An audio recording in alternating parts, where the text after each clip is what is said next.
everyone, welcome back to another episode here at the Damage Report. Not just any episode, they're all unique in ways I make up on a daily basis. But this one I don't have to do that much work because it's a Friday and we have garbage and it's political. All of that is fun. But the most fun thing, Viviana Vigil, who joins us once again. How's it going, Viviana? What an intro. Thank you, John. I try. Thank you for being here.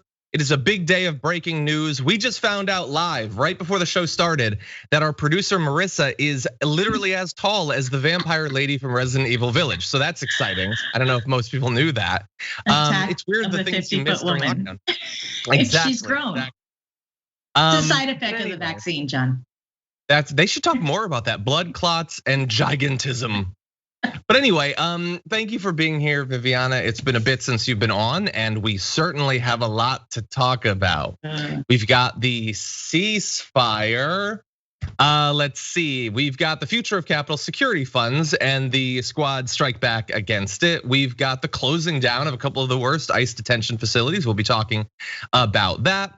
And then some awful people, some ridiculous people. We tried to inject a little bit of fun into Friday. It's difficult in today's news, but we also have a garbage can that needs filling. And so because Brett is off doing his secret mission, we get to give people an opportunity who don't normally throw stuff in the trash to do so. And so Viviana's chosen a garbage person. I'm very excited to find out what it is. It's my second time choosing a garbage person, and it just feels so good. Awesome. Do you happen to remember who your first was? Who was it? I don't remember. There's so many. I have to look that up. It probably was Marjorie Green. I mean, probably. I think I was just talking about her on the pre-show. She belongs there. Anyway, she's a lovely lady. So kind. You're not gonna get me started that way. You're not gonna get me started. Anyway, thank you everybody for being here, regardless of what platform you're on. Please hit the like button and share the stream so that more people know that we're active and can get involved in the conversation and in our community. And if you out there in the community would like to talk to us, if you have any questions, comments, concerns, anything like that, you can send us tweets, super chats, YouTube comments. If you're over on Twitch, we're gonna see what's going on. One of the things that's going on that I just wanna let you know before we launch into the news is that we have got an exciting launch. The TYT Twitch pitch. So it is the 1-year anniversary of TYT's Twitch page launching. And so we are gonna be looking for our next stream star. And we're asking viewers to send in their TYT Twitch pitch. In the past, TYT has found what I am reading. This is not they say incredible talent such as John Iadarola, who submitted videos to TYT. I'm not saying that. The person who wrote it is saying it, and I'm loving it. But anyway, if you are interested in possibly doing some video content, some streaming for us, you can send in a 2-minute audition video displaying your interest in politics, your knowledge of Twitch, because obviously it's a little bit complicated, and other subjects of interest, including gaming, sports, music, and all of that. You can submit the videos by tweeting at the Young Turks using the hashtag #TwitchPitch hashtag. That is Twitch. Pitch with a P. If you do the other one, we might not see it. So be careful there. But that is the Twitch pitch. Very exciting. Also, by the way, to commemorate the anniversary of the launch of the channel, on Common Room, we're gonna be playing some games. And so I might actually join them for a little bit, but Brett and Brooke, and I believe you're gonna get involved too. I don't know, I'm not leading it, but anyway, look forward to that later on Common Room as well. And now, with all of that said, Viviana, you ready to talk about some news? Rocket, John. You say that you are, but are you really prepared to talk about some news? I'm ready to rumble, sir. Yeah, that sounded definitive. In that case, we can move on. Many people, including this program, have been pushing for a ceasefire between Israel and Palestine, and now we have it. Announced yesterday, and now in effect, the ceasefire between Israel and Hamas went into effect at 2 a.m. local time on Friday and came after nearly 2 weeks of air attacks between them. We're not gonna go over all of the history of what happened in those 2 weeks. I just wanna point out one fact because it's sort of being lost, maybe accidentally, almost certainly purposefully, and that is that the violence was set off back on May 10th, in part by Israeli police raids on the Al-Aqsa Mosque compound and clashes with Palestinians during the Muslim holy month of Ramadan. Just keep that little factoid in the back of your mind as we proceed with this story about the ceasefire. So anyway, the fact that there's a ceasefire A lot of people obviously are very happy about that because it means that at least in theory, far less civilians will be killed, massively disproportionately Palestinians. So if you don't want to see dead civilians, it seems like a good thing. That said, some questions remain. Raised by people like Representative Ilhan Omar, who say we should all be grateful that a ceasefire will prevent more civilians and children from being killed. But now what? We need accountability for every war crime committed, and we need to stop underwriting crimes against humanity while doing nothing to end the occupation. Representative Cori Bush buttressed those points, saying a ceasefire ends the bombardment, not the violence. The Israeli military's occupation continues, the blockade continues, the ethnic cleansing continues. Our government must stop funding the apartheid status quo. And these are all great points. We obviously have late-breaking developments in the ceasefire, but Viviana, what do you think about the ceasefire that's been reached? Arguably, it didn't begin on May 10th. Well, yes, I mean the most recent violence. Right. Has it ever stopped? Really fast.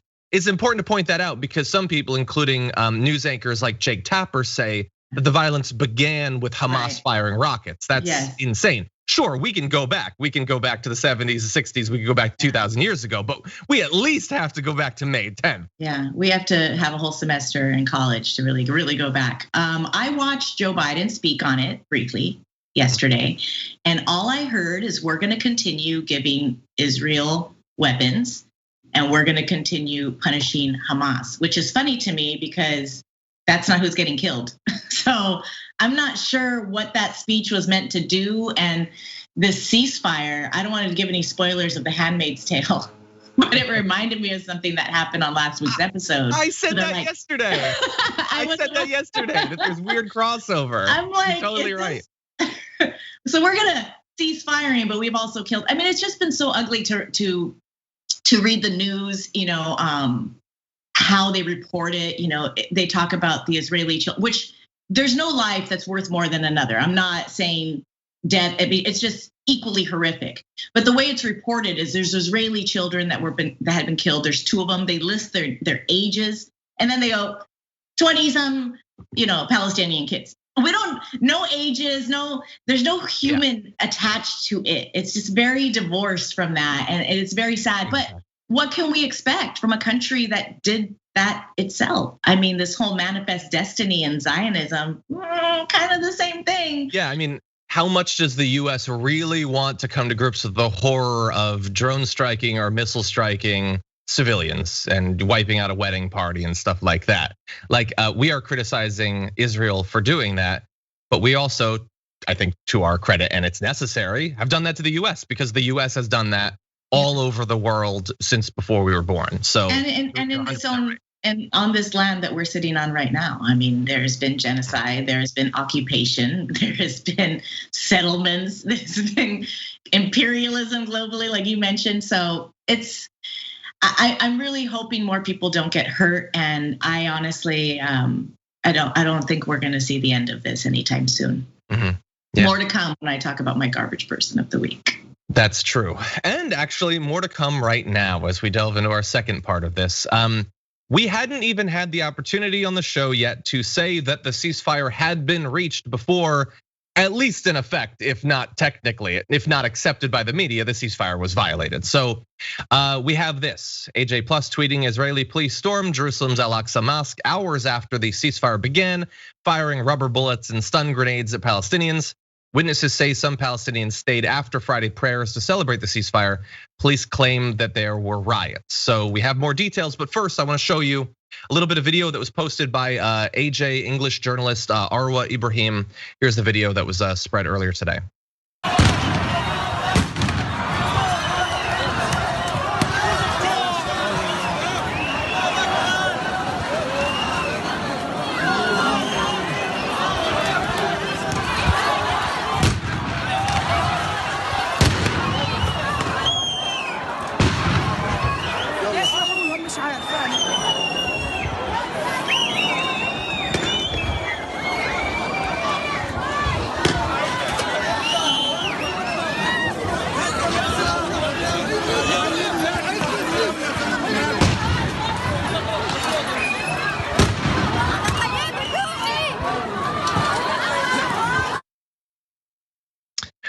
Okay, so again, as we talked about at the beginning of this most recent round of violence, which is why we pointed out there, the Aqsa Mosque obviously can't be overstated how significant it is. 2 Muslims, stun grenades, explosions were set off. That's really what precipitated the beginning of this, and it's now happening again, just hours after the ceasefire, Viviana, almost as if to send a message that this doesn't violate the ceasefire. This wasn't violence from their point of view back when it was happening 11 days ago. It's not violence now. A ceasefire is, we'll maybe stop bombing for a little bit, and you definitely can't do anything.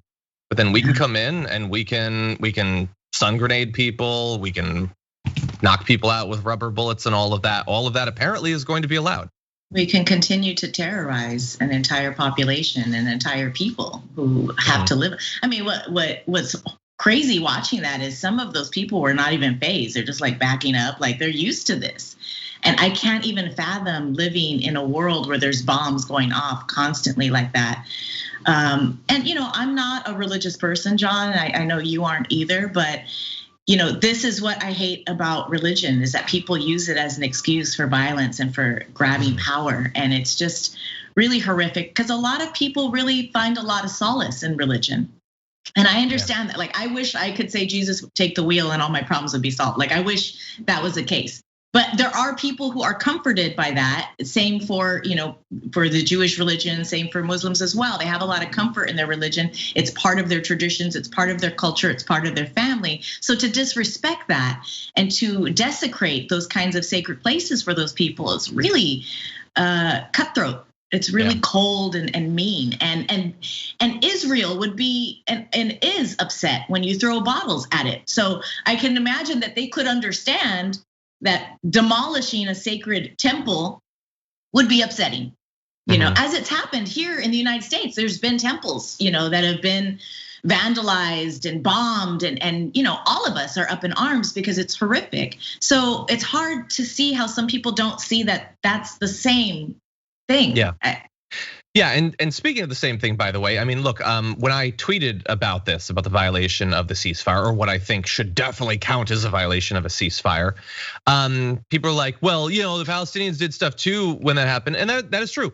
Witnesses on the ground say that Palestinians threw Molotov cocktails and stones at Israeli police. So yes, they did do that.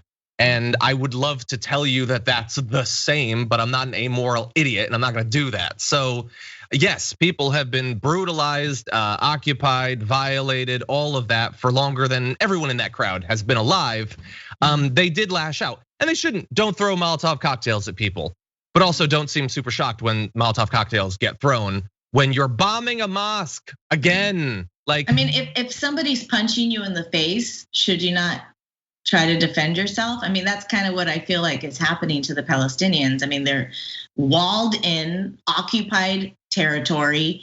They're not treated as equal citizens, even though they're half the population of Israel. They're not represented. So it's hard to understand why people are so, they threw a rock. So that means we should kill their kids. Like, isn't that a little bit of a David and Goliath kind of thing? Like, the power structure is not balanced here. So it's not bad people on both sides. Obviously bad things are happening on both sides, but we have to sort of pull ourselves and get some context for this situation and not just say, it's war. It's not war. This is not a balanced situation. Exactly. Okay, lots more news to get to, but we are going to just briefly see what's going on in the audience with John Paulson sending in a super chat saying, is this a like? It's not, but I like it just as much. Thank you for the super chat. I do appreciate that. I'm sure it's a joke. Melissa Garland says, happy Friday, y'all. Don't forget to hit the like. Now look at that. Sending in a super chat to encourage people to hit the like button. How nice is that? Thank you. And please do so. Let's see, we are currently doing okay, but unless we reach 10,000 likes, you're not getting any more news, people. I'm joking, that would be someday though. Benny Loco, I can't yet be a tyrant, but come on, give me the power to be a tyrant, please. Anyway, Benny Loco says, time to reopen mental institutions for the cult. The world is so crazy, the US is so crazy that I don't even know exactly which story that's referencing. Yeah. So anyway, thank you though. Connor Thorne says, because the TYT network is the best and I don't know what I'd do without it. Thank you, Connor Thorne. I know what we would do without you, and it's nothing. We wouldn't have anything. I guess I would try to get back into grad school and they wouldn't have me. Maybe I would go back to waiting tables at a Tex-Mex restaurant. I don't know if they'd have me. I don't think I could keep up with it anymore. You could teach a class, John. Come on. Who would want that though? Who would want that? Anyway. Oh, that's awesome. Thank you. Anyway, Beta Ray Bob says, my fully vaxxed board gaming group is having our first in-person game night since March 2020 tonight. So excited. Can I get a shout out for the Hamburger Vulcan Gaming Group? Thanks. Definitely shout out to you. Excited for you. I noticed that you didn't invite me. I guess there wasn't characters. I just sort of love the IT crowd reference. Oh, is that what it's a game? Well, they have a game night, game board or something like. You don't watch IT Crowd, John? You gotta watch it. No, I haven't seen. Morris Moss is. Oh, you're missing out. Oh, someone asked, Spunky asked in the Twitch chat to see the shirt. So this is drink water and don't be racist. It's not a TYT shirt. It's not available at Shop TYT. I got it from Representative Alexandria Ocasio-Cortez website. Oh, because cool. I think it's great advice. And I need to be reminded. Exactly. Flush out those toxins. Exactly, and the racism. Yeah. Let's see. Eric the Red in the TYT.com members section says, as Hawkeye Pierce put it, dear dummies, a ceasefire means that firing ceases. Maybe they're not, maybe it's not a grenade launcher. Maybe they're not firing the grenades. Right. Maybe they're hucking the grenades and then, thus it's not immoral. Anyway, Carp ODB gifted a tier 1 sub. Thank you for that. Calico Mo gifted 5. Thank you so much. Z Huddle gifted 1 as well. Thank you to all of you for helping grow the community. Sleeper Service Dragon hit 3 months as a subscriber. That is quite the name there. The Earl Grey Dragon, I hope that's the reference I think it is, hit 8 months. Thank you for that.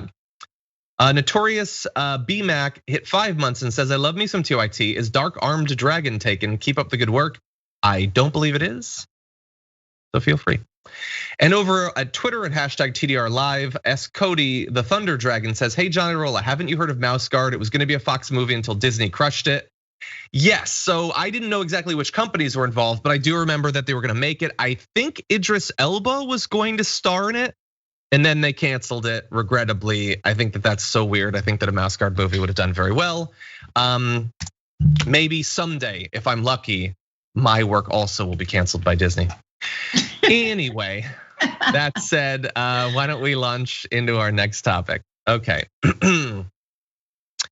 The effort to increase funding for Capitol Police has gone through, although it was not universally supported. Notably, we're to give you the arguments of those who stood against that. US House Democrats barely passed a $1.9 billion bill to fund security measures on Capitol Hill Thursday after progressive lawmakers objected to the premise of the legislation, that the Capitol Police and other security personnel need additional funding to better protect federal buildings in the wake of the January 6th insurrection. It is the emergency security supplemental passed 213 to 212. You don't see that a lot. That's pretty close. It includes $43.9 million for the Capitol Police, over $520 million for the National Guard, and $250 million for security improvements on the Capitol grounds. $250 million for security improvements on the Capitol grounds. I assume the whole thing is just levitating now at all points. It's levitating. Hey, I think that's the Lincoln Memorial. Anyway, I don't know what else they could be spending the money on. But Viviana, we do obviously have some progressives who spoke out against this. Jamal Bowman, Ilhan Omar, Cori Bush all said that a full accounting is needed of how hundreds of supporters of former President Donald Trump and white supremacists were able to break into the Capitol on the 6th as lawmakers voted to certify the attacks or the election results, including whether Capitol police officers were complicit in the attack. And we'll have some more of their quotes in a little bit, but what do you think about this, about how close it was and who stood against it? I mean, it's obviously a political thing going on, and I am against it as well, because the police were a problem that day because they were told to stand back. And that's what this commission needs to be looking at. What happened? If lack of police and lack of police funding were the issue, wouldn't we have like rabid mobs attacking the Capitol daily? Like, it's a free for all. You can just go. There's just one guy with a cup of coffee. That's not what's going on. We saw many of these Capitol police officers kind of just looking the other way. Obviously, there was a lot of violence towards them as well. So not all of them were, complicit, but I think it's worth examining what happened. And, we saw the strength of the National Guard coming in when Black Lives Matter was picnicking, so they were sure coming in and throwing smoke bombs and whatever else they were doing. We see the strength that our military has and that the police power has. We have all this money to keep funding them, but we can't do healthcare. There's no money for that, but we can. So let's have a commission to see what went wrong, and then let's decide if we need to fund them further. Totally. I suspect we don't at all. I'm gonna stand by defund the police. I'm even going as far as abolish the police, as you know, John, because the system is just corrupt, as we see every single day. That poor man, 2 years later, we see that he was killed horrifically. Just Green, just a couple of days. 2 years later, the footage comes out. I mean, we time and time again. So I support Bowman, I support Omar, the rest who were against it, because it's just doing the same thing over and over and over again, giving more money to. We need to be focusing on these patriots and punishing them. And let's look at all of them that have been arrested. What do they all say? Not my fault. Donald Trump made me do it. I'm crazy. Yeah. So and I'm there. Yeah, you've got some major issues, and Donald Trump was definitely involved in it. But you're also still kind of responsible for what you do. Oh yeah. That's the way it works. And look, in terms of whether this is needed, we've got some numbers which we're going to give you. But I did want to mention, because I saw it being talked about in Twitch. So 3 lawmakers did vote present. So Jamal Bowman, Alexandria Ocasio-Cortez, and Rashida Tlaib did vote present. I mean, we will see what they say about that. That is not the same as voting for it. It's not the same as voting against it. There have been notable high-profile cases of lawmakers voting present on important legislation that I personally despised. In this case, I mean, it's not a vote in favor of it. It still could have failed, but I don't know. I'll wait to see what they have to say about it. But first, here is some of what they had to say in advance of it.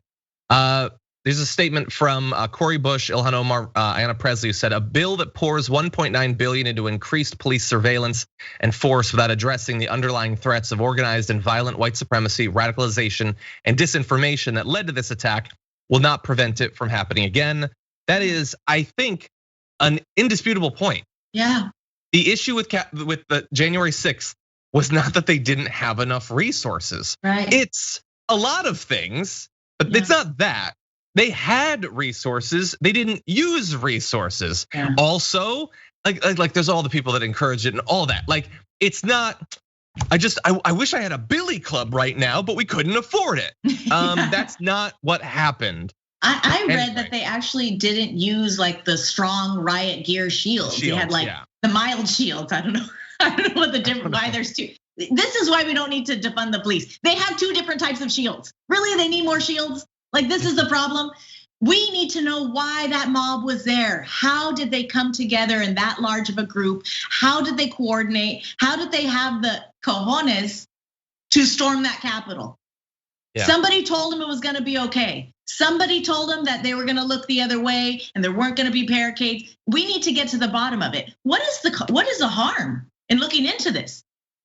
You could have been killed. Every Republican thinks there's harm. Every Republican, even the ones who are cowering, now are by their own admissions. Those patriots are crazy by their own admission. So you really gonna trust these people to come in there and they're not gonna hurt you? They were defecating and peeing all over the place, John. I mean, these Republicans were the same ones that are so upset that people broke into a Target. Exactly. But the Capitol, that's okay. That's just some hoodlums, just boys being boys.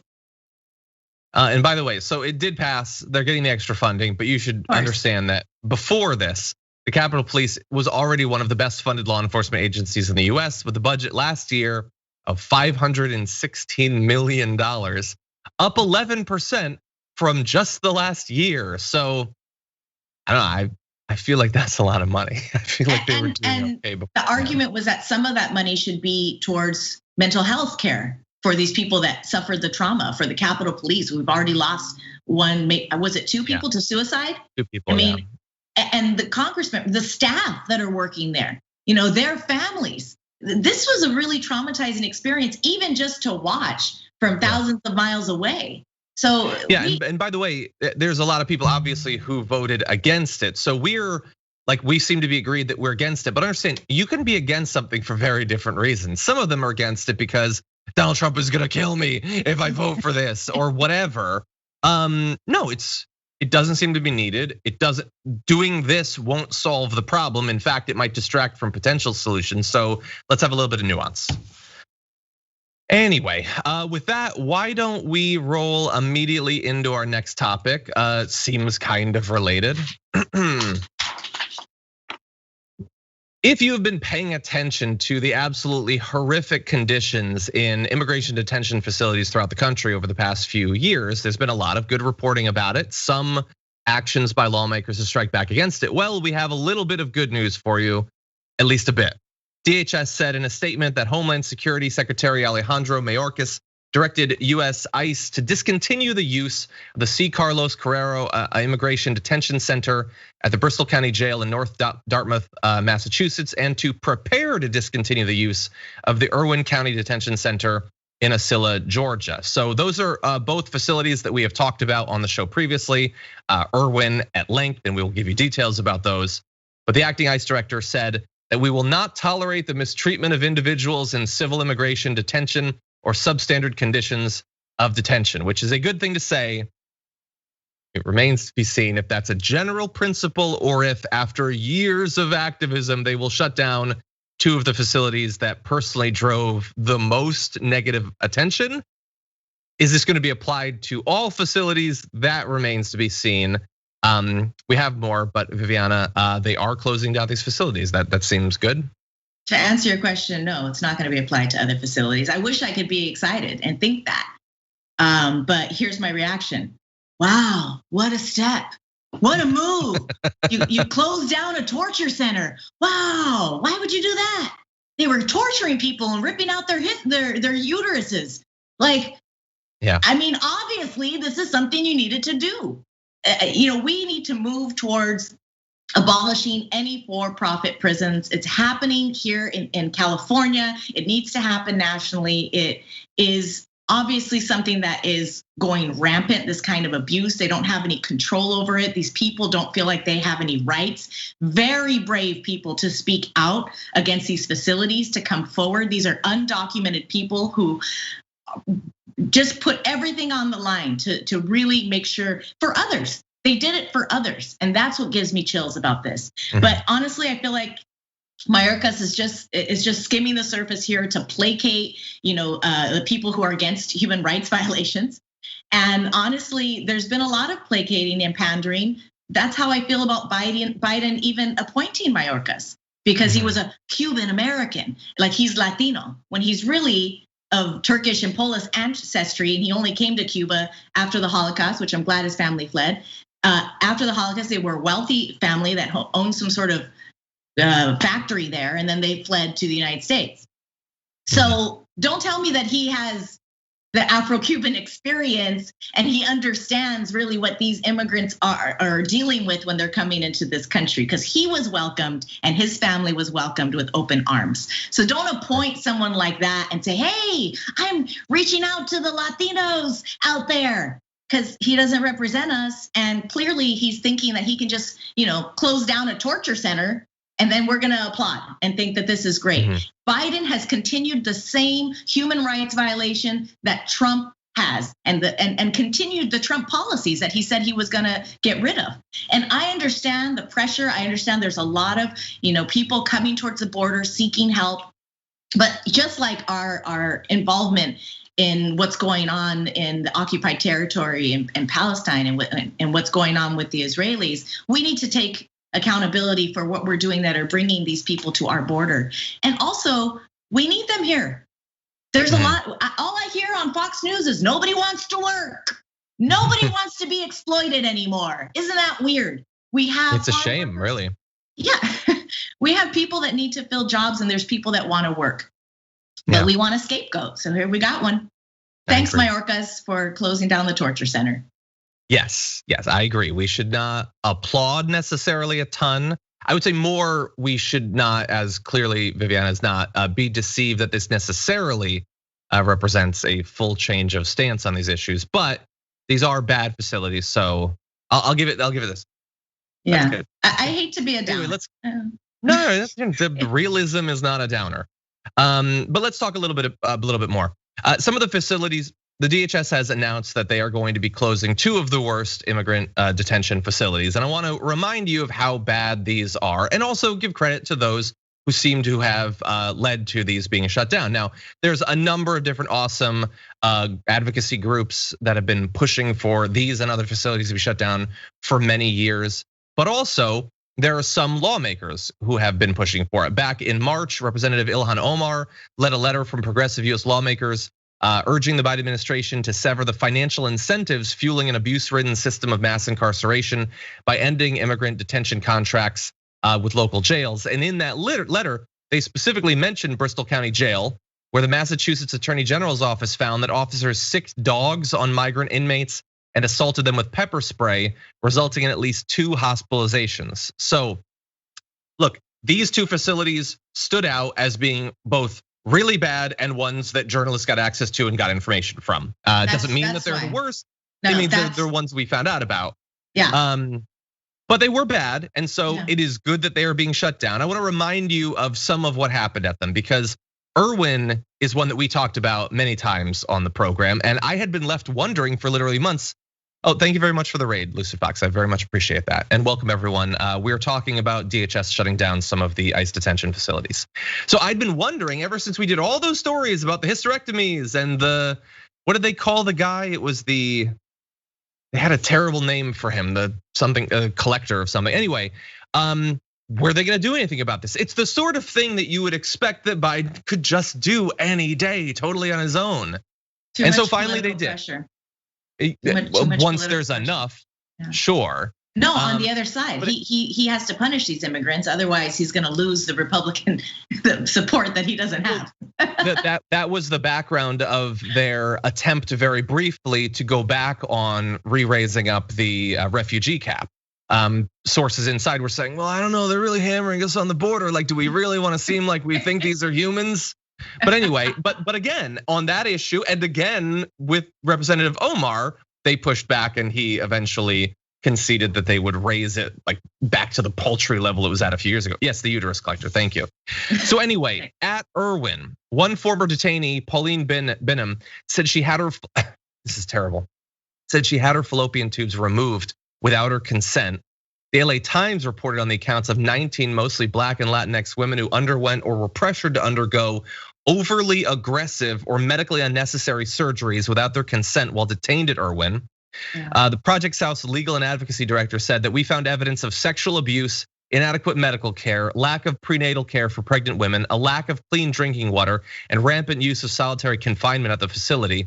Detained immigrants who have spoken out about the conditions have faced retaliation. That has been a constant. You speak out about this, you can get retaliation, you can be deported as a result of it. And let's also add that much of this abuse predated the pandemic, but once there's a pandemic, you also have a significantly elevated chance of getting sick or dying from COVID if you happen to find yourself in one of these facilities. So there's a lot of bad ones, but Irwin seems to be one of the worst that we at least know about.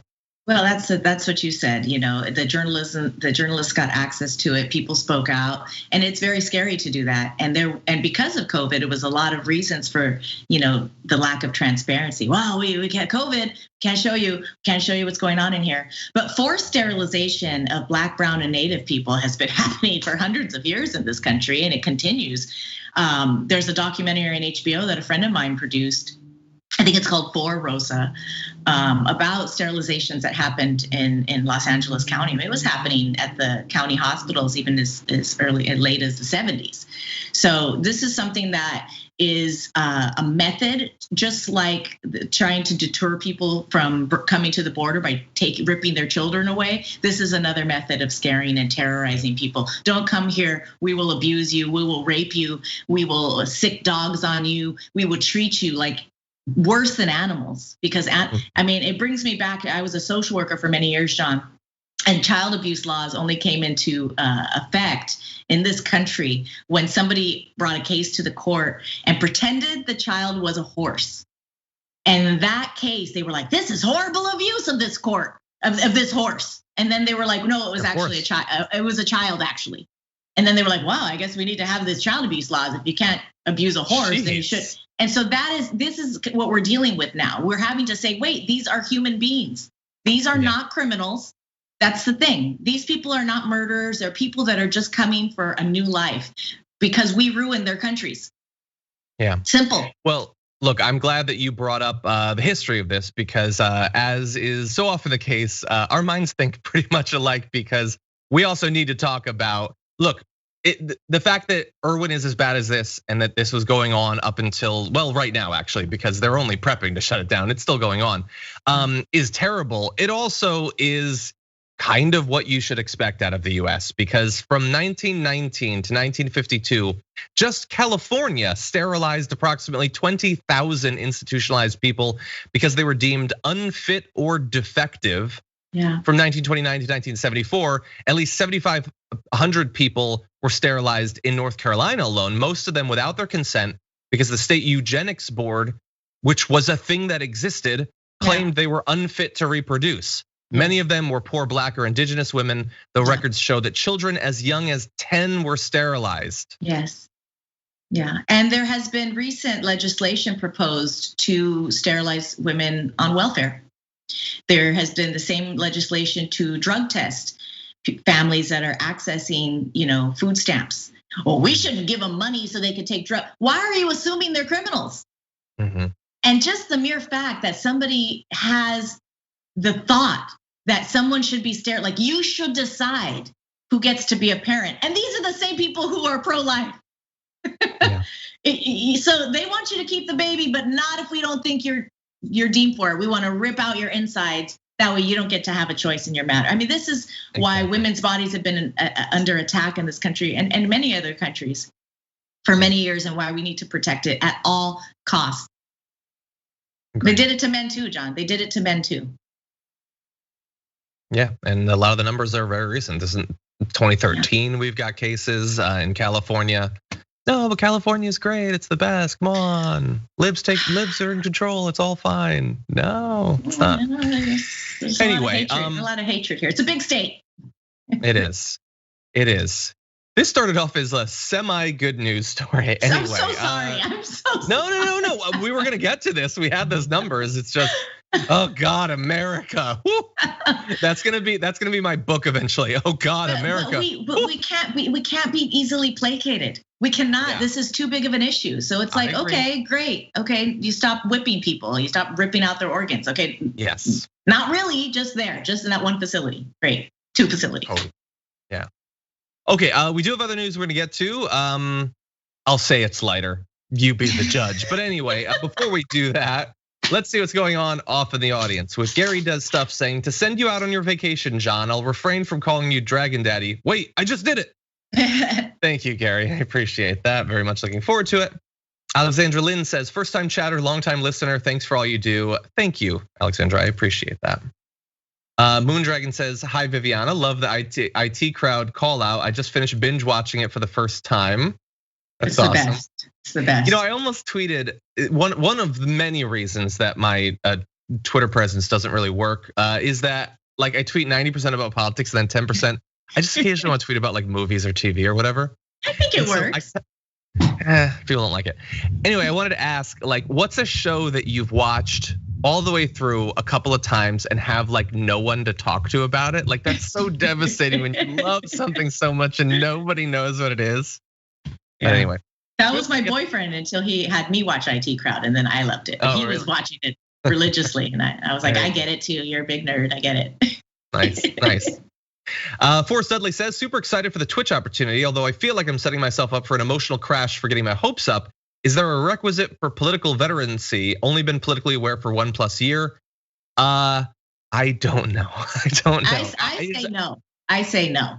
I'm not making the rules. It's not up to me. Maybe it's up to you. Nor is it up to me. But I think if you know what you're talking about, it doesn't matter when you were radicalized. Do it. Sure, yeah. But no, I don't know. I'm only just hearing about this, but I will hope to hopefully get more information. Maybe we can get Brett to talk about it a little bit on Common Room. We'll see. Jackson Kissling says, enjoy your vacation, John. As a novelist, I can attest there's nothing better than putting that final flourish on your work. Good sir, I wish you Godspeed. Love, Arbitrary Dragon. Thank you, Jackson. Much appreciated. And Exoteric Dragon says, love TDR. Can I get a shout out to my wife, the awesomest goth Miss Frizzle, for saving my sanity by introducing me to the TYT family? Consider yourself shout out. Awesomest goth Miss Frizzle. Love it.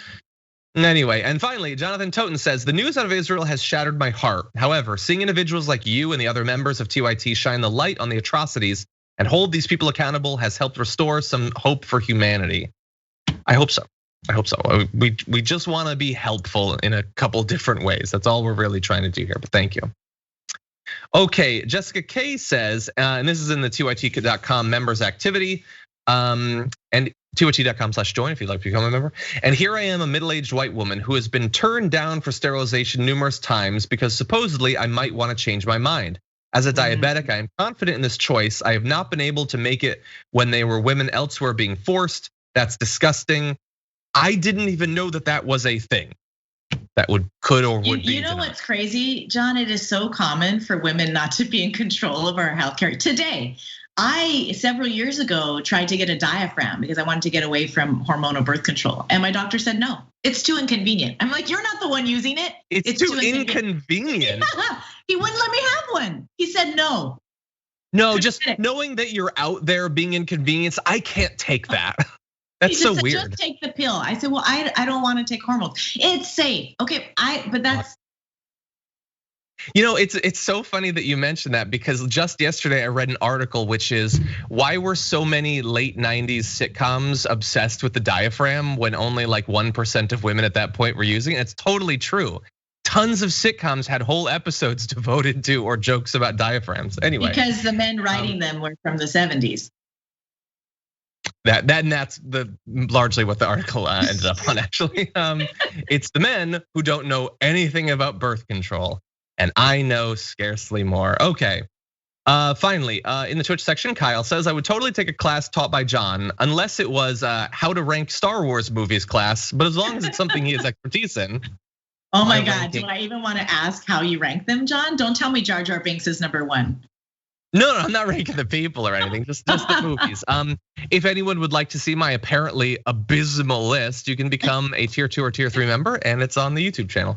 Great. I also recently ranked the MCU movies. I think that was this Monday, actually. Man, it's been some week. Anyway, Dragon Morgan Muffle gifted 2 tier 1 subs on Twitch. Thank you for that. Philosophizer gifted 1 as well. Thank you to all of you, and thank you to Sharzan for subscribing for the 8th month. Says been an avid watcher of TYT since 2009. I'm very glad to be able to support you guys in some small way. Thank you for all the hard work. Thank you. 2009. That was 3 years before I even worked here. Whew. Wow. Okay, now with that, let's give Sharzan some of what Sharzan has been demanding. Maybe not this exact story, but the news at the very least. Let's launch into it. Oh man, that's some B-roll right there. I never know what B-roll I'm gonna get. Anyway, it's like the big thing for Republican congressmen and women to have an issue with having to wear a mask, and Lauren Boebert wants to get in on that. She and others are rebelling against the requirement that members of Congress wear a mask while on the floor of the House of Representatives. Today, Marjorie Greene tweeted that Nancy Pelosi, who she called Speaker Mask Hole, wants her to wear a mask. Meanwhile, she's at the White House not wearing a mask. I mean, look, it's a fine point, I guess, but kind of missing that all of the people in that room were vaccinated and you guys don't want to get vaccinated, which seems like a big difference. But anyway, Lauren Boebert was recently on an absolutely insane right-wing show and network that I'm not gonna mention because I don't know and you won't either. But here's what she had to say. I'm really enjoying telling Speaker Pelosi to kiss my mask, though. Yesterday, Thomas Massie, Madison Cawthorn, Brian Mast, Beth Van Dyne, and several other colleagues joined me in refusing to wear a mask on the House floor. Thomas Massie and I both got warnings, and both of our letters ended up in the same exact place, ironically. the trash. Leftists won't even listen to the bureaucrats at the CDC. And it just goes to show that this party's follow the science slogan is a total joke. Just like this entire administration, just like the entire Democrat Party. They want to tell you to listen to science and listen to data and facts, but they haven't done that for more than a year. 2 weeks to slow the spread turned into communism really, really quickly. Now it's show me your papers. But don't forget, Gina, Texas removed their mask mandate 2 months ago, and Sleepy Joe called it Neanderthal thinking. No, sir. Republicans are just following the science. And since removing the mask mandate 2 months ago, Texas has not reported a single COVID death, not one. Oh my God. I thought that I had been, I try to follow what's going on with COVID. That's an amazing success story. Why aren't more people in the lamestream media talking about that? Oh, because it's made up. She just totally made it up. So Texas Governor Greg Abbott lifted all COVID restrictions in Texas back on March 2nd. According to data provided by the Texas Department of State Health Services, if you can trust them, the state had recorded 46,538 deaths at that point.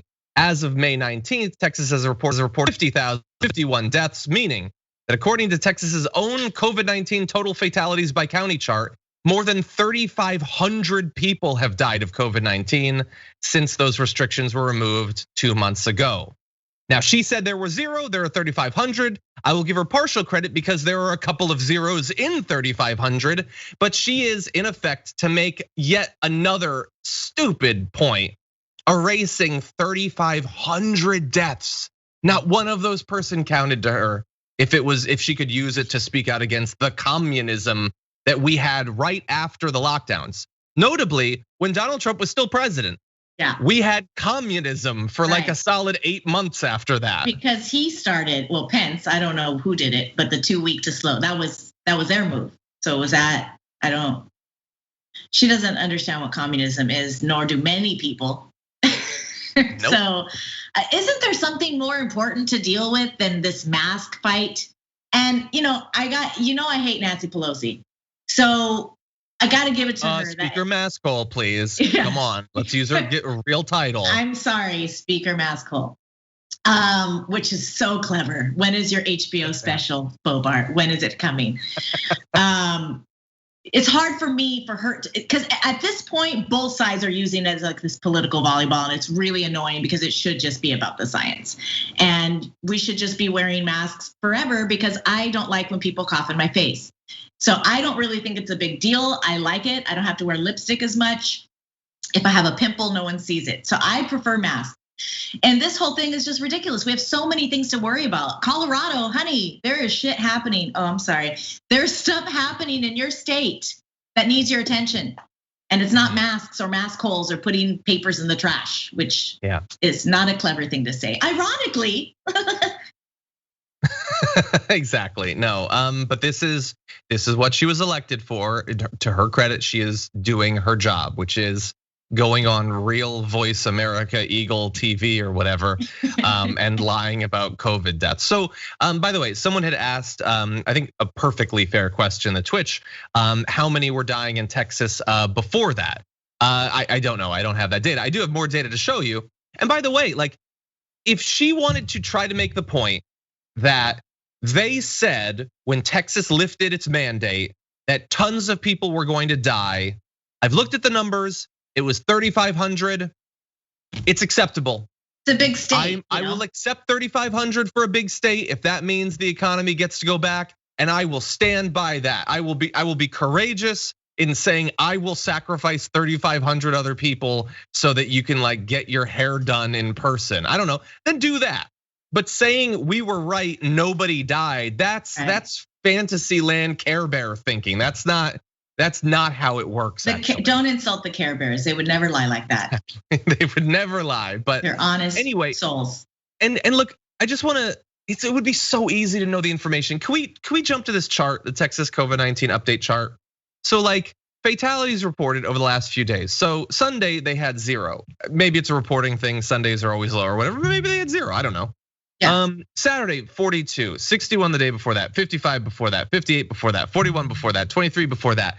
Now you may say that's not enough for me to care or whatever, but it's like still a bunch of people dying in one state.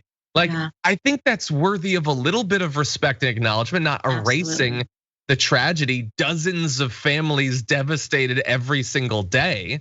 Yeah, it's really, it's an abomination for her to say things like that. It's horrible. Exactly. And yet she's not even one of our garbage people. But she doesn't abide by rules anyway. She was bringing guns into the Capitol. She just, the Republicans are all about comply or die. This is the thing with the mask. You could die if you don't wear a mask. You should comply because you could get sick. Just like the 3,500 people in Texas, which were avoidable deaths. It's very sad. Exactly. Okay. Let's move on to our last regular story before we see about filling up this trash can. Here's a serious important one for you.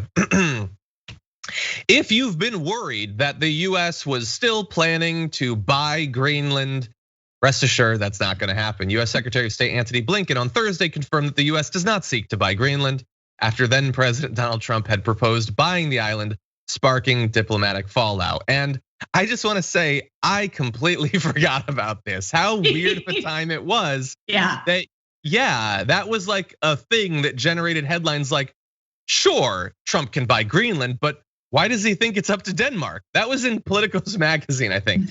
And Trump confirmed that he was considering attempting to buy Greenland. Now, is that true? I don't know. He said it.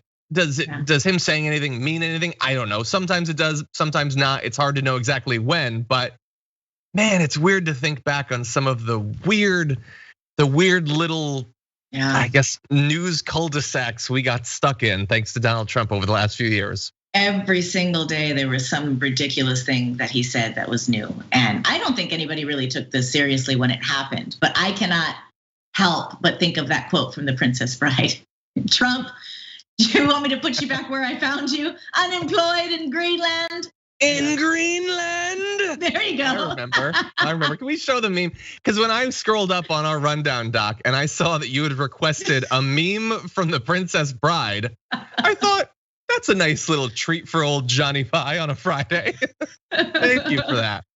What a great scene. Yeah. Such a great scene. I want to get that guy on the. And actually, that picture of Greenland that you showed looks beautiful. I need to go check it out. And you can actually go scuba diving in the Arctic Divide nearby, and I'm certified to do so. Can you imagine? You could touch 2 continents at once. That's exciting. I'm touching one right now. That's always been enough for me, but she aims higher. Anyway, really fast, I just want to remind you again, because it's just, I hope that some people didn't have to know about this, but now I'm gonna make you. Denmark essentially owns it. The most powerful man in the world once said, we're very good allies with Denmark. We protect Denmark like we protect large portions of the world. So the concept came up and I said, certainly I'd be, strategically, it's interesting and we'd be interested, but we'll talk to them a little bit. It's not number 1 on the burner, I can tell you that. I hope not. It sounds like we need to call a realtor and make an offer. Exactly, I don't know. Real estate market's pretty hot. I don't know, I think you gotta come in with cash. You're gonna wanna go at least 100 billion over asking. Yeah. And get rid of all of your contingencies, to like check the ports and stuff. You don't want to do that. Just take the ports. It's too bad the US doesn't qualify for the first time country buyer experience loan. Exactly. Anyway, in Greenland. Okay, so I'm gonna read a few more super chats and then we're gonna launch into garbage people. So this is a heads up to the team to get ready for that. Let's see what's going on in the audience. Definitely gonna watch The Princess Bride tonight. Gasby Richards, thank you for that super chat. Very nice of you. Non-human humanist says funding for more tourist signs, that 1.9 billion. I don't know, what is the money needed for? They all walked between the stanchions. Anyway, Sandy L says, this is also how we got Singer's Planned Parenthood. The foundation was ethnic cleansing eugenics. I don't know the history they're referring to there, but it's spicy and I'll look into it. Thank you. Tasty 10 says, John, the police violence in Colombia has escalated. There are now 500 people dead or missing. The current president has evaded and hasn't addressed it. I had not seen that the number had gone up so much since we last spoke about the situation in Colombia, but that is devastating. Apologies for not covering it for the past few weeks. We will look into that once again. MSM says, forced sterilization is absolutely disgusting. This is the same thing other countries do to stray animals to ensure there are no more strays. Only difference is in America, we do this to other people with basically as much care for their rights as we would with animals. Brown and black people specifically. Exactly. Amanda Hobson says, my mom had a hysterectomy and begged to have her ovaries taken out too. They refused. She died of ovarian cancer 4 years later. God, I'm so sorry. That is devastating. I'm so sorry. My whole body felt that. I'm so sorry.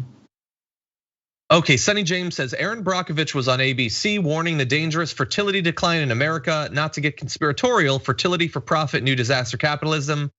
I don't know enough about it to say. I like yet more news ties in with The Handmaid's Tale, though. I'm always down for that. Right. By the way, I only say this because we still have 5 minutes for you and hit the hour mark.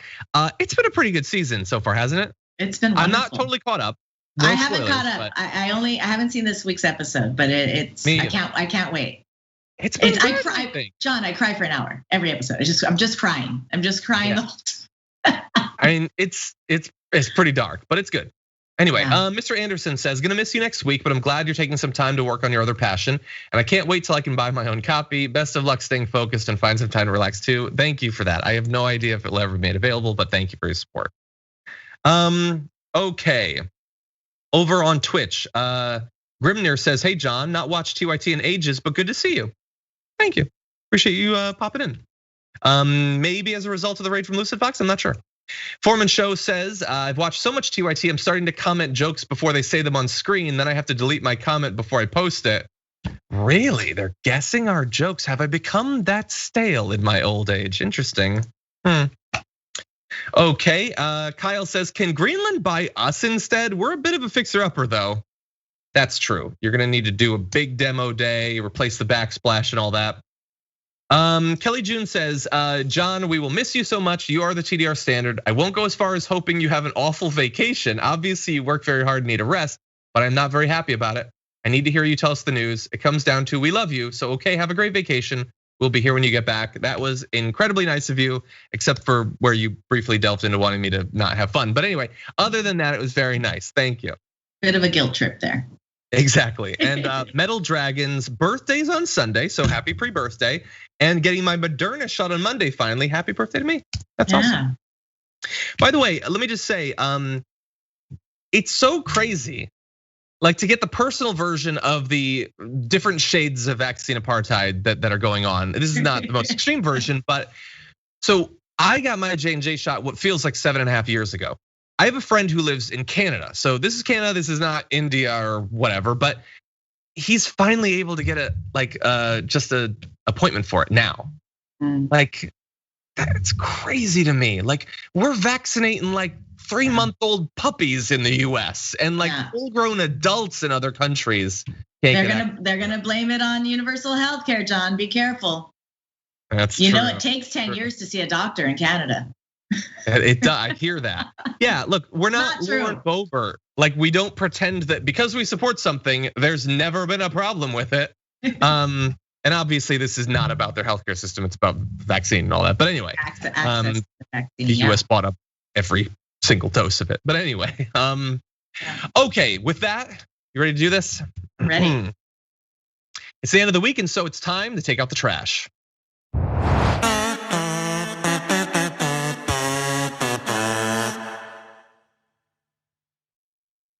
Though Brett Ehrlich might be gone for trash day, our garbage can does need to be fed. So Viviana, who is your garbage person of the week? He's a garbage person of the last 2 decades, Benjamin Netanyahu. Oh, that's a serious one. Yeah, sorry. Why is that? Well, if you could roll the footage, then you'll see. He's been the longest serving prime minister ever. He's been in charge since 2009, and he had a lot of power even before that, since the 80s. And we're just seeing the devastation. You know, we talked about it at the beginning of the show, John. He's only representing part of the people in his area, in the occupied territory, because of the lack of structured government or structured authority, that represents the Palestinian people, which I don't know how you can kind of get together and create something strong when you're being bombed nonstop. But the human rights violations that this man scoffs at is just horrific, and he's a piece of garbage. He needs to be set aside. There are so many Israelis who have a heart and a soul that should be in charge, and it's not him. Yeah, look, I think that there are probably a good number of, especially right-wing politicians there, that were they to be in charge, there would be a lot of similarities. That said, he is a particularly negative influence on the possibilities of peace. Obviously, it's never his good own criminality. Sorry, continue. I was just going to say it's never good when somebody's in power for that long. It's just not right. That's also true. Yeah, and his own corruption, the possibility that any particular military tactic or even the conflict entirely could be driven by a desire to distract from his own legal issues or his own domestic political issues. Look, I understand, and it's difficult to prove, obviously, but there is so much on the line. There's so much riding on it that the idea that someone who has given so little reason for trust in literally anything having to do with government would be in control of the lives and deaths of so many people is. And be empowered by the US government and being treated with respect and deference after the human rights violations that he has been accused of and convicted of and by the world. What is happening here? And Israel needs to really take it into consideration that this is not making you look good, guys. And I know Israelis and they're wonderful people. And this is not about Israelis. This is not about Jews. This is about government and this is about power. And absolute power corrupts absolutely. Exactly. Good point. Good garbage person. Okay, mine's a little bit of a weird one. My garbage person of the week is US House candidate Anthony Bouchard. Now, I don't have a working printer, so I can't throw him in the trash, but you just have to imagine him going in here. And it's a really weird case, so hold on to your butts. This is gonna get weird. He apparently had a relationship with and impregnated a 14-year-old girl back when he was 18. He told the Star Tribune late yesterday, hours after he disclosed the relationship in a Facebook Live video to his supporters. So having a normal one there. Now he says that he went public with the information to get ahead of the story after learning that people were investigating it in opposition to his candidacy. So maybe just on face alone, on the nature of the story alone, you understand why I'm choosing him, but there's a couple other wrinkles. So one is a particular statement he put out about what happened. Look at the way he chose to frame it. So bottom line, it's a story when I was young, 2 teenagers, girl gets pregnant. You've heard those stories before. She was a little younger than me. So it's like the Romeo and Juliet story. Ew. Like they killed themselves. They killed themselves. That's true, and it gets dark in that area actually, but no, it's not. First of all, it shouldn't be the Romeo and Juliet story. Secondly, I don't think you've read Romeo and Juliet because there's some other aspects of that story that you're missing. Third of all, do not try to distract from what you apparently worry is gonna be a big scandal because you're trying to get in front of it by implying that it's just Shakespearean. That's my life. I'm like something the bard would write on. That's weird. He spoke about it with fondness. 2 teenagers in love. She was a child. I mean, that's a big age gap when you're that age. And my problem when things like this happen, it's the same thing with Cuomo and Governor Cuomo with the crap he did, is like just own up. You know what? It was wrong. It's unequivocally wrong. I messed up. I was making poor choices at 18. It's really disgusting looking back on it. And I don't know how to move forward. I hope people can see that I've changed. And I reject what I did. I reject anybody doing such a thing. Don't talk about it fondly. Well, we all, yeah, like we rape 14-year-olds once in a while. Everybody rapes a 14-year-old. Yeah, it's obviously rape, John. It's rape. Yeah, obviously, it's statutory rape, and Yeah, he married the girl when she was 15 and he was 19. The two were legally able to get married at the time because Florida law. I could just end it Florida because Florida basically, but Florida. Because Florida law stated that people could marry at any age with a judge's approval if a pregnancy was involved and a parent consented. They got divorced approximately 3 years later. She tragically killed herself when she was 20, to which he said she had problems in another relationship. Her dad committed suicide. Anyway, he encouraged his supporters to share the video that he put up on Facebook Live, saying he wanted everyone to know, I don't want to hide anything, which is why I waited until the story was about to be published before coming out. That's the other thing. Like, there's the situation, there's the really weird description of it, where it's Romeo and Juliet, and you're some sort of tragic like victim of all of this.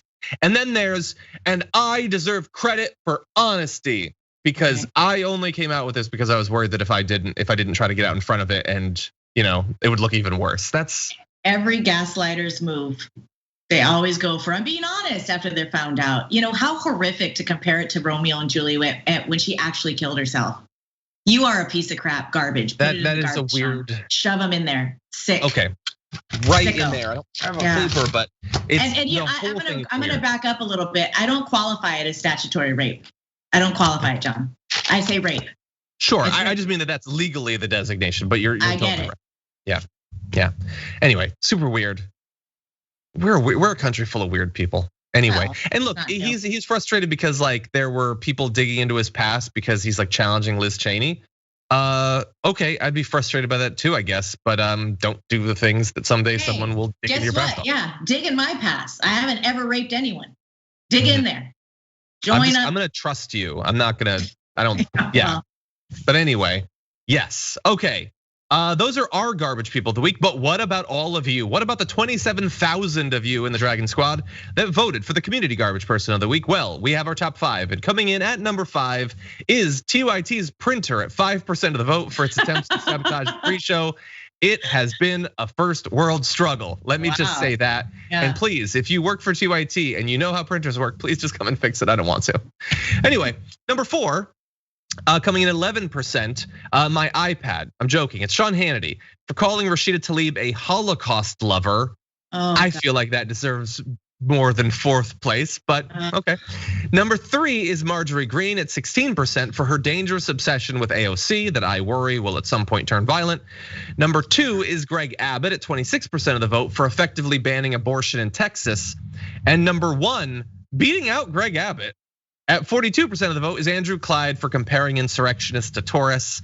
Yeah, that's the most obvious lie, the most just obvious lie imaginable to say something like that. How could you look yourself in the mirror? And yet he seems to be doing okay with it, Viviana. I'm just gonna go back to your printer and another IT crowd reference. Have you tried turning it off and on again? Many people sent me back as a result of the printer. And indeed I have, yes. This is going to end with me pulling an office space on that printer and then getting fired for destroying TYT property. Just buy a new printer. It's planned obsolescence, John. It's not supposed to work anymore. Anyway, but thank you to the 27,000 of you who voted. Always on Thursdays, just head on over to the community tab, make it a part of your day on YouTube. And you get to vote. It's fun. Anyway, Viviana, as always, thank you so much. Dark topics, but we also managed to have a lot of fun. That's, I think, the Viviana guarantee. We're gonna do both of those. So thank you very much for that. I would wake up my dog, but he's very tired after a long night of doing nothing. So. Discus Dragon in the audience sent in a box of dog and cat toys. Maybe we gotta get one for Frank. There's a bunch of them there. Maybe Frank's a little bit of an old man now. He would like a chicken strip of something. Yeah, he's like, toys. We will send Chick-fil-A over for Frank if you'll take. Not Chick-fil-A, John. Oh, that's not Chick-fil-A. How dare Popeyes? Tampoco. Anyway, okay. And by the way, until your next appearance on the show, where can people watch your work? Well, you can check me out on Twitter and on Instagram, and I have a show called Contextualize This. I'm actually working on some investigative journalism piece about some horrific stuff that's happening to farm workers in the Central Valley of California. So that's gonna be a long time coming. So I'm kind of working on that. It's gonna be quite a little bit because I'm spending a lot of time in the grape fields. Awesome. By the way, in the chat right now, Yeetwood Max says, not homophobic chicken for Frank. And Telly Panda says, Frank does not like Jesus chicken. That's definitely true. But anyway, Viviana, as always, thank you so much and have a good one. Thank you, John, for having me. Have a great vacation. Thank you. I certainly will. And goodbye to your fans. Love you guys. Bye. Thank you. Okay, let's read a few more super chats before we close things out. We have a couple of minutes. Schwa Enigma says, I'm sorry you lost your mother, is referring to a previous super chat, because of basically what is mansplaining of her body. I'm sure she deserved more dignity and respect, Amanda.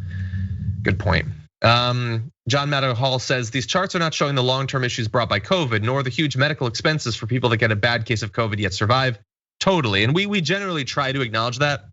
Like, we throw out death numbers, and that is totally true. Obviously, there's a lot of people who are affected by those deaths, and then so many more people who've survived it and yet are going to be devastated afterward. Late Bloomer says, my granddaughter has a story about me making her watch The Princess Bride with me, LOL. Nobody should have to be made to watch it. It's a delight, and it stands the test of time. Lawrence Wells says, hi, Pop Tart Papa Dragon. I didn't call you DJ something. And Viviana, will there be kiwi in your book? Hope you get a chance to unwind. Looking forward to your picks for garbage people. Are you referring to the fruit or not yet? But we do have a lot of descriptions of food, so perhaps it will make it in there at some point. Okay, I'm getting a comment from Twitch, so I'll return to that in just a second. Let's see, Dranoa says, think of all the funny that's building up in Brett. He'll come back with lots to release, could be a good thing. I'm a little bit worried now. Woodland Dragon on Twitch subscribed with Prime. Define Dragon subscribed for the 9th month. There's your subs, baby, thank you. Arianda subscribed for 7 months, and TP Fullman subscribed with Prime as well. Thank you for that. Bart is saying Chick-fil-A just added a new choice on the menu of turning the soda fountain into wine. Is that a real thing? Are they serving alcohol at a Chick-fil-A? I think that he's joking. Gotta say the menu choices are pretty good. I think he's trolling me, but anyway, thank you, Bart. And thank you everybody for watching, not just today, but throughout the week.